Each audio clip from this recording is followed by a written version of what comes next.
उन्हें अभी तो रसीद उनके नाम से काटी जा रही है, लेकिन जो लोग यहाँ पर उपस्थित हुए हैं सब लोगों ने अपना हाथ उठाकर पार्टी में शामिल होने का फैसला लिया, जिसकी संख्या हज़ारों में, जिसको आप देख रहे हैं।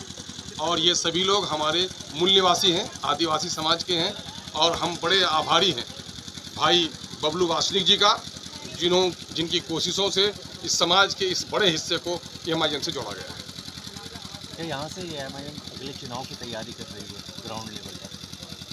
मैं आप लोगों को खबर पहुंचा दूं, एमआईएम यहीं से नहीं बल्कि पूरे बिहार में हर एक विधानसभा में और तमाम तरह पार्लियामेंट्री सीट में अपने संगठन का विस्तार कर रही है और पूरे बिहार में इलेक्शन लड़ने की तैयारी कर रही है। अख्तरुल-इमान के लिए तैयारी क्या है 2024 के लोकसभा चुनाव? बस इसी बिहार का एक हिस्सा है अख्तरुल-इमान, और उसकी तैयारी जो थी अख्तरुल-इमान की तैयारी कर रहा है। तो गोपालगंज में चुनाव चल रहा है अभी, उपचुनाव। मैं गोपालगंज से होकर आया हूँ। इस वक्त तो लोग वोट डाल रहे हैं। मैं निवेदन तो नहीं कर सकता, लेकिन वहाँ जो एमआईएम के 23 नौजवानों में जो जोश देखा है, पूर्व में जो होश देखा है, मैं समझ रहा हूँ कि एमआईएम बहुत अच्छा प्रदर्शन गोपालगंज में करेगा। एक सवाल है सर, 22 में महानंदा बेसिन पे जो काम चल रहा था सर कार्यरत, और तस्लीमुद्दीन का प्रोजेक्ट उसमें था, लेकिन अभी तक उसमें कार्य नहीं किया जा रहा और कई समस्या आ रहे हैं उसमें काम करने के बाद। देखिए, महानंदा बेसिन का जो है वो ठंडे घर में बैठे हुए, एसी के कमरे में बैठे हुए बड़े बाबुओं की बनाई हुई योजना है। उस योजना के लिए मैं 2008 में एमएलए था और माननीय तस्लीमुद्दीन साहब एमपी थे। काफ़ी भरसक प्रयास रहा उनका, और बिहार गवर्नमेंट से प्रस्ताव भिजवाने में हमने भी प्रयास किया, लेकिन उसका जिस तरह से वो बनना था जिस प्रोजेक्ट को, वो प्रोजेक्ट अमली तौर पर सही नहीं बना है। चूँकि जो सरफेस है, वाटर सरफेस है, पानी की जो सतह है, उससे उतनी ही दूरी पर दाएं और बाएं बांध बांधने हैं, और बीच में जो लोग बसे हुए होंगे उनके वहाँ से दूसरी जगह जो विस्थापित परिवार होंगे उनके बारे में जो ये है डीपीआर है वो खामोश है, या फिर इंजीनियर लोग ऐसे लोगों को मुआवजा देकर दूसरी जगह पर बसाना नहीं चाहते हैं।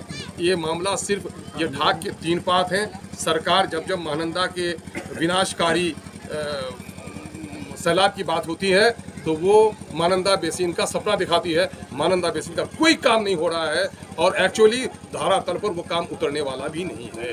सर 2 साल विधानसभा चुनाव के हो गए, आपके जो पार्टी के सुप्रीमो हैं, और आपने चुनावी सभा में बहुत सारे जो है वादे किए थे लोगों के सामने में, उसमें अब तक कितना मैं समझता हूं कि हम लोगों ने जो वादा किया है, सबसे बड़ा वादा ये है कि आप मुझे वोट दीजिए और मैं अपनी जिम्मेदारी का निर्वहन करूंगा।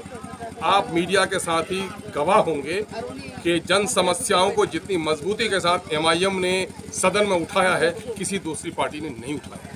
और दूसरा मामला है कि जिस क्षेत्र का नेतृत्व करता हूं, वहां नदियों का जो कटाव है, जो लोग विस्थापित हुए हैं, विस्थापितों को कभी ज़मीन नहीं मिली।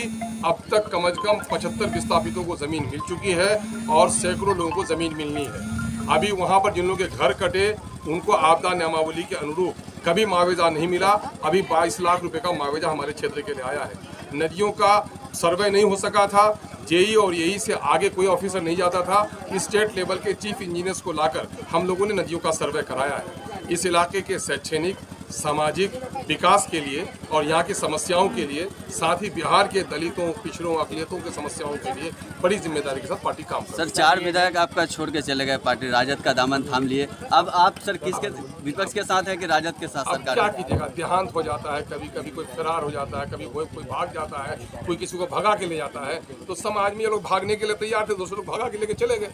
अब इन लोगों को अगर वाकईतन एमआईएम इनको अच्छी नहीं लग रही थी, अगर इनमें नैतिकता थी, तो इनको रिज़ाइन करना था और फिर लोगों से उनको वोट लेना था। अभी मैं रास्ते में आ रहा था, मुझे दर्जनों नौजवान मिले। उसने कहा कि हमारे नेता ने दगा यहाँ का दे दिया है, और हम लोग पार्टी के साथ आज भी जुड़े हुए हैं, और उन लोगों को जाने दिए, उसकी परवाह नहीं है। हम लोग आगे का सफर। कुछ लोग सर कह रहे हैं कि अख्तर साहब नहीं गए क्योंकि उनको मंत्रालय नहीं मिला, अब मंत्री पद मिलता तो आप भी चले आते। अरे भाई, किसी के माई के लाल के अंदर में अख्तरुल-इमान तो वो है, आपने नहीं देखा कि मंत्रालय को कुर्सियों अपने जूते की ठोकर में अख्तरुल-इमान रखता है। मंत्रालय के लिए नहीं, मैं जब भी उठता हूँ समाज के विकास के लिए, न्याय की लड़ाई लड़ रहा हूँ, मंत्रालय की लड़ाई नहीं लड़ता। वो अगर मैं लड़ना चाहता, इन चारों को बेचकर तो पहले मैं चला जाता, है ना। ये इन चारों की रस्सी किनके हाथ में थी? अरे मेरी रस्सी काट के न भागे ना, मेरा अध्यक्ष था, है ना। तो अगर लहरूं में बह लेता, मैं भी महलों में रह लेता, है ना। ईमान बेच के चलता तो मैं भी मंत्री बन जाता, लेकिन वैसी नीयत भी नहीं है और किसी की हिम्मत